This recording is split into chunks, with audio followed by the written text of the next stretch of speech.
so we're in the truck now, we're driving. So far, I just have this to say. The V8 engine, the 6.2, I don't remember the numbers off the top of my head, but I'll put them down below for the horsepower and torque numbers. But I can see you out of the corner of my eye. The V8 engines in any heavy-duty truck, the gas engine, I don't think is worth it unless you were just putzing around town and towing a 8,000-pound trailer or less. Because right now I'm doing 60 miles an hour, 2,000 RPMs. Doesn't seem horrible. There's a slight incline, but honestly, for this, as heavy as this load is, I would want to have a diesel. Now, before we kind of figure this boat and trailer weigh 12,500 pounds, right? Yeah, but there is almost 120 gallons of fuel in it, and it's approximately 6 pounds per gallon. Yes. So we got extra about 700 pounds on it. That's a lot. Okay, so there's how much? So we got about 12,000 pounds. What's the dry weight of the boat? 10,380. So about 10,400 pounds is the dry weight of the boat.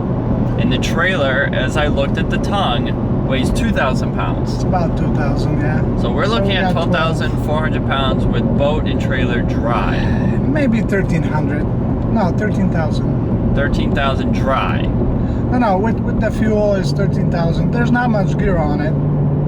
At the current moment. Right. But with fuel, we're looking at 13,000 pounds. Right, but usually when you tow a boat, you have a boat with empty tanks. We didn't know the tanks are full. Yeah, but you don't always know whether or not the tank is going to be full. Well, when you own the boat, yes, you do. If you buy it, you don't. Yeah. Correct. But let's say you're going to be hauling it to the lake for the weekend. You're going to have it empty, and then you're going to fill it up right before you put it in the water. Yes. So you're going to want something that's capable of pulling that boat in and out of the water on a ramp with extra weight, all the gear.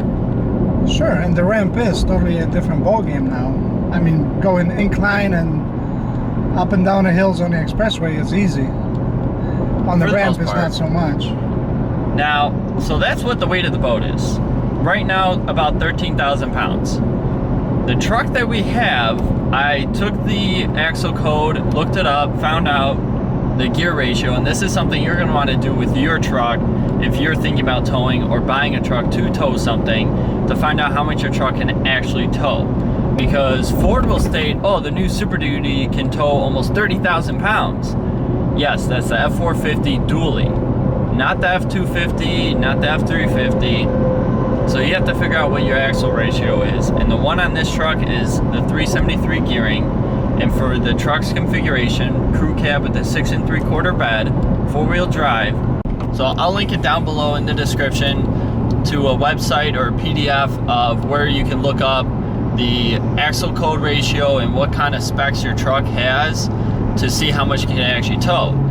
This truck is actually only rated for 12,500 pounds. So yeah, it's an F250 Super Duty, but with this engine and that gear ratio, it's only rated for 12.5. So in theory, we're technically actually pushing the limits of this truck specifically. Now, if it was a diesel version, we would be able to do 15,000 pounds because the diesel's rated at a higher torque number, about the same horsepower number. Again, I'll put that number somewhere down below here. As far as my truck goes, and the reason why we ended up actually renting this truck, my truck's only rated for 9,600 pounds. It's got 355 gears. It's a super cab with a 6.5 foot bed, 4-wheel drive with the EcoBoost. So my truck's only rated at 9,600 pounds, not even 10,000, and our old boat was about 10,000 pounds, give or take 500 pounds at a time. I was pushing it a little bit with that truck. Now, if I hitch this boat up to my current truck, I would be breaking things within the first 20 minutes probably. Whether it was a U-joint, my differential, transfer case, something would have broken. But in the end, check your tow vehicle, check the weight of the trailer, check everything, because you don't want to be pushing something way past its limits. So we're past the limit of like 500 pounds to 1,000 pounds. That's not that big of a deal. Honestly, this truck, to me right now, we're about an hour into the trip, and we got another 4 hours, 5 hours to go. it's able to take it. It's sturdy, it's stable. I don't feel like it's throwing me all over the road, but at the same time, I don't feel this engine is capable enough of pulling something this heavy, and why one day when I have a truck this size, I would not get the gas engine. But that's my opinion, and if you feel that the gas engine would work for you, that's great.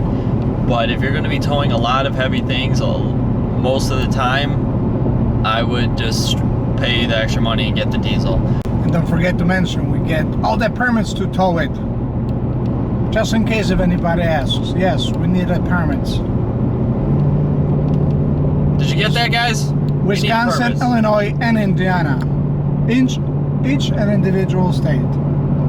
So the other thing I kind of failed to mention, so yes, we had to get permits, but the boat is actually a wide load because it is what, 9'6"? 9'6", and the legal width is 8'6", so we 1 foot over width.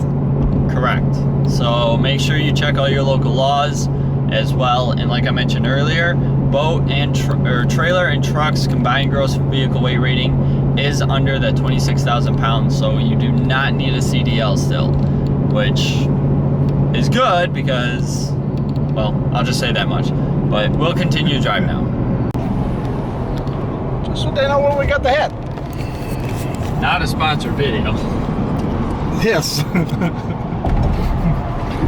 Definitely not a sponsor video. We left a lot of money back there.